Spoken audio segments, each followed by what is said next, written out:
Welcome, welcome. I'm Annie Jones Barnes, the host of You May Laugh, but it's true. It's a daily reality show, and I'm on tour from Tacoma, Washington. T-Town. Yes, which is one of the sites for the African American Financial Capability Initiative.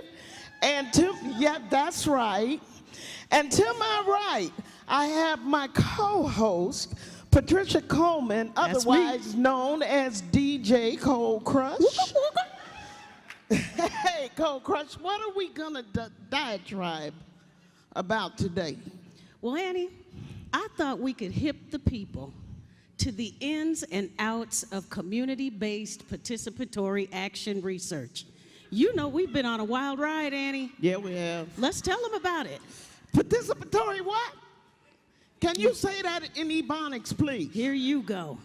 I'm just kidding. I'm just kidding. The name is a mouthful, is why we rarely even use it. Exactly. We use the techniques without using the language. Language can be a barrier to community engagement, but the possibilities and the advantages of using a process like this are endless.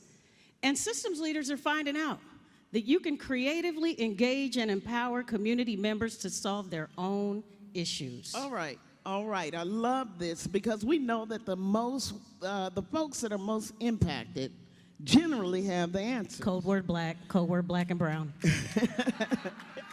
All right. Let's help our audience understand how we use community-based participatory action research. I got it right.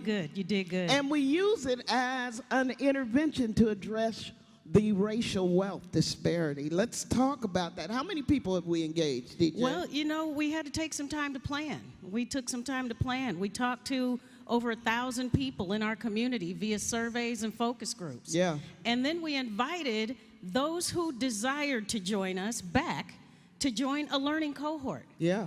And after 2.5 years, meeting twice a month, yeah, sharing meals, yeah, sharing stories, yeah, life stories, we now share norms and values of how we address our money. Did you talk about how old the cohort is and what the age span is? 25 to 85. Good God Almighty. I know. That's a trip.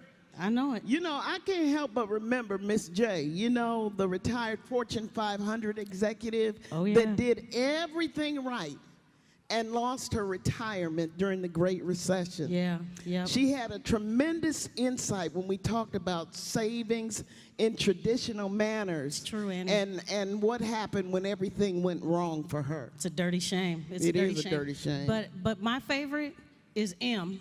Yeah. Who has 3 to 4 legitimate streams of income. Yeah.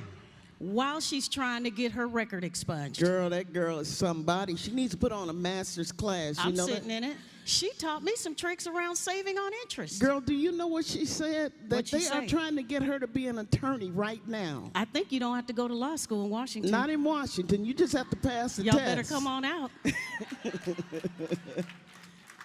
Well, Cold Crush, what possessed us to use this model with such high stakes and very little local attention on the racial wealth divide? Can I keep it real on the Daily Show? Please. Desperation. Okay. Desperation. All right. Folks are tired of being poor. They're tired of losing. There are very few nonprofits led by black people in Tacoma. Yeah. Right? That's true. And we needed as many mouthpieces as possible to begin the conversation locally. We needed champions who cared about the issue but had lived through it themselves. Absolutely. So, I mean, as we educated, we wove those leadership opportunities and guided them as they tested theories and challenged assumptions. Right. But seriously, I can't get my mind off of Miss K's peach cobbler. It's on my tongue and brain. I almost pulled my mama out the grave and slapped her. Girl, don't you say nothing about Miss Ella. No, we're not going to do that. You know I love my mama. But you know, Annie, go ahead. Say what you got to say. I know, but we just believe that as African Americans from across all socioeconomic strata, that we were forming a supportive sub-community driven by transparency, with a desire to learn and affect change for generations to come, not just for the cohort, but for generations to come. See, that's the preacher coming out in you. You better listen know to it. those other two sisters come up and they preached, and now you're then trying to I preach. wanna preach. You always speaking from the heart, Annie, but you know, data is important. Please. Data is Can very you important. hit us with some data then? I can do that. Through Encyclopedia Brown, hit us with some data. That's me. Through boots on the ground research, Okay. 96% of our cohort participants increased their knowledge and understanding of income and wealth disparities, and they learned what's available for them in their community. They learned what practitioners are doing. Absolutely. Unfortunately, more so what they're not doing. Wow.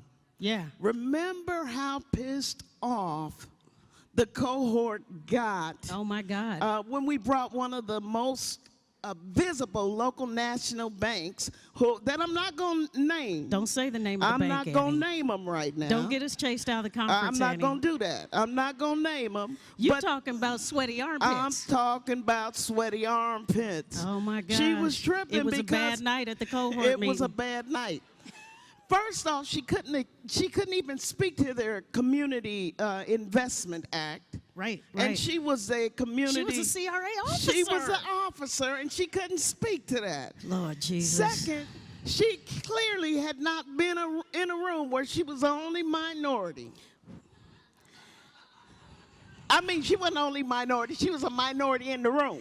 She was the minority in the room, hence sweaty armpits. Yes, she was shook. She was shook. But seriously, after 2 years of this cohort, these community members, 25 to 85, hanging out together, 68% reported a positive change in their financial picture. That's awesome. 68%. That's awesome. And they did that by accessing resources that were currently in the community and bringing their friends to them. That's right. That's right. That's what they did. Absolutely.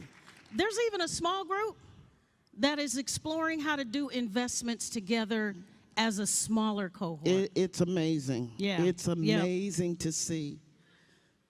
So I want to talk about our intent to saturate Tacoma. Okay. That's okay. what's next. You don't want to give them no highlights? Yeah, where are the highlights at on this paper?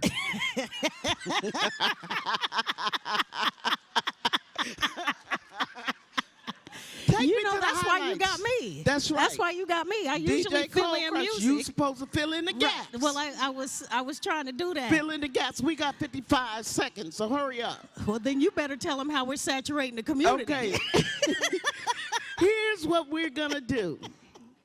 Our intent is to saturate Tacoma with financial navigators. I love the word navigation. Navigators. I love it. Since it's worked in the health community. You talking about those community health workers? Absolutely. You know that's like a movement. It is. Dealing with the disparity. Why can't we deal with the wealth disparity? All right then. All Through right. financial navigators. Navigating to and through. That's right. Right? That's the work. To and through the systems for financial security. That's the work.